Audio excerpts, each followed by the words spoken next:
welcome to this episode of John's Motorcycle Rescue and Review. Alright guys, I've got another bike for you, fresh off the trailer. This is Kawasaki's 2019 Z900. This bike was introduced as a replacement for the Z800 and Z1000 motorcycles from Kawasaki. The Z900 went head-to-head with Yamaha's FZ09 on the sales floor, and it is a direct competitor for that bike, but the Z900 has a much different feel than the FZ09 from the saddle. I just purchased this bike yesterday, and in this video we'll walk around it and see what the starting point is for this project. This one's going to be pretty much a light service on the bike. We're going to go through it from front to back and make sure that it is safe to ride and everything is lubricated and set to the proper settings. I'll also check all the fluids in the bike. We'll check that the lights and the horn work. We'll also look at the chain and service that in the process. Once I have this bike fully serviced, I plan to do a full review video on the Z900, and I may do some back-to-back comparisons with other motorcycles that are currently in the garage. Let's start it up and see what it sounds like.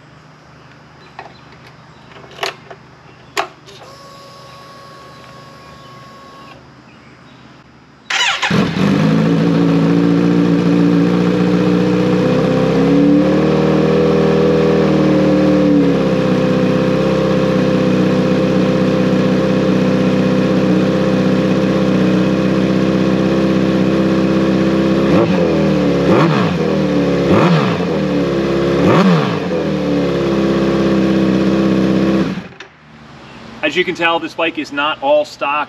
What you heard there is this SC Project exhaust that's on it. That's a slip-on exhaust. This also has the pairs delete that keeps the bike from popping on deceleration, and it sounds really nice. The engine in this bike is very quick to rev. I think you heard it there. I didn't want to sit here and rev it to the moon, but it sounds very nice, and you'll get to hear that really at full song on the review video. The SC Project exhaust definitely has an aggressive tone to it, and so we'll see once I get this out on the road and get it up to highway speeds if it's kind of droning and overly loud, or if it quiets down enough to be, long-term livable on longer rides. Cosmetically, this bike is in very nice overall condition. It was adult owned. The previous owner put most of the miles on it, and the mods that are on it are tastefully done. Thankfully, it does not have these shorty levers. It still has the stock levers on it, which I really appreciate. This bike has the tastefully done bar end mirrors on it. Those are nice. They actually give a nice clear view behind me, so they're also functional. That's something you definitely want. If you put on mirrors and they're not functional, it's a safety concern and it's a waste of time and money. The next aftermarket addition that this bike has is the handlebar risers. It's got a 35mm riser, and that brings the bars a little bit closer to the rider and gives you a little bit more upright seating position. That definitely aids with the comfort of this bike and the long-term kind of day-long comfort if you go on longer rides. Another thing that adds to the comfort on the bike and is actually pretty nice looking as well is this small windshield on the front, and this gives just enough wind protection that it kind of breaks the wind on your chest and makes it more rideable for longer periods of time at higher speeds. The stock bike came with a very small windscreen up front that provided almost no wind protection, so this is really a nice addition to the bike. Another extra on this bike is a USB charging port. That's a nice feature to have if you're running your cell phone or other electronics. Another modification that this bike has is the fender eliminator in the back. They've gotten rid of the big fender that hung over the rear wheel. Thankfully, when the previous owner did the fender eliminator on this bike, they maintained the stock license plate light. They also maintained the stock turn signals. This bike now has a nice clean look, but with a separate functional turn signals, you don't run into the legality issues that you do with the integrated turn signals in some of the states. Looking at the tires on the bike, the front tire looks to be in very good condition. It has just very minor visible wear, but we'll check that over thoroughly when we do the service on the bike, and we'll also make sure that the tire pressures are set to the right settings. Looking at the rear tire, it also seems to be in very good condition. It has plenty of tread on it, and I don't see any dry rot on it either.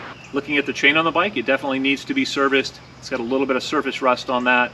I'm not really worried about that. This bike only has 7,000 original miles on it, so I'm sure the chain is not worn out, and it just needs to be serviced and lubricated and cleaned, and I think it'll be good as new in just a little bit here.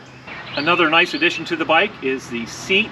I know this looks like the stock seat, but the previous owner actually removed the cover of the stock seat and put a gel insert in here to increase the long range comfort, and then recovered it with the stock cover. It still doesn't have a ton of padding in it. We'll see how the comfort is on longer rides when I review the bike. All right, I'm excited to get to work on this one and service it and make sure that it is 100% ready to go. That shouldn't really take me a long time to do. I'm really looking forward to getting out and reviewing this bike out on the road and letting you guys know what the Z900 is all about, what it's like to ride, what the history of it is, what the specs on it are. If you like the content that I produce on this channel and you want to support John's Motorcycle Rescue and Review, you can become a member here on YouTube. There are different membership levels and nice features that come with each of those. And your support really helps to make sure that I can continue to provide great content on this channel. As always, I hope you found this video entertaining and informative. And until next time, enjoy the ride.